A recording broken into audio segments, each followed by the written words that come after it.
if XRP could be utilized every single second of every single day, then to your point, I mean, that's a lot of transactions if it settles every 3 to 5 seconds.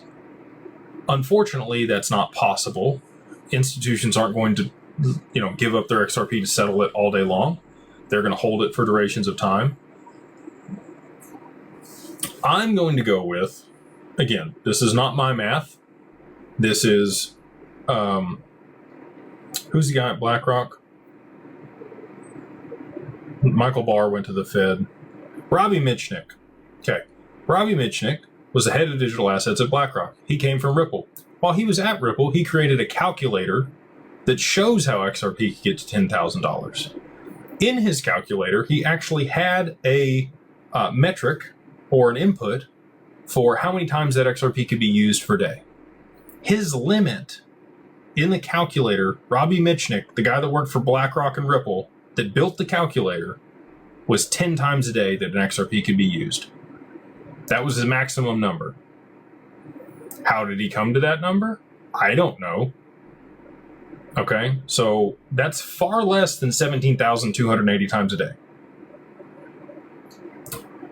Not to say that it can be used more than 10 times a day, but I think on average, the aggregate total of XRP will be used far less than 10 times a day. Somewhere between 3 and 5 times a day might be the maximum number of times that you would see the same XRP being used.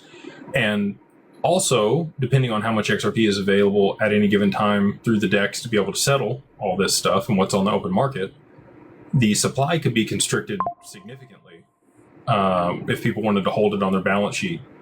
And I can tell you, well, can I tell you that? I won't say it that way.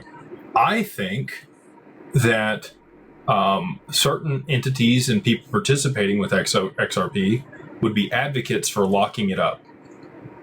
So the more times that XRP is used as collateral, maybe like for the derivatives market or a prime broker using it to back things, then there's not going to be a whole lot of XRP available. And some of it might be locked up in DeFi protocols or liquidity pools or AMMs or all these other mechanisms on the network that are going to provide liquidity for certain situations. So all that being said, I'm going to defer to Robbie Mitchnick. I think Robbie's probably smarter than me when it comes to XRP and the XRPL and what BlackRock's doing and all that. And for him to make a calculator that shows the maximum times it can be used was 10, I'm going to stick with Robbie's.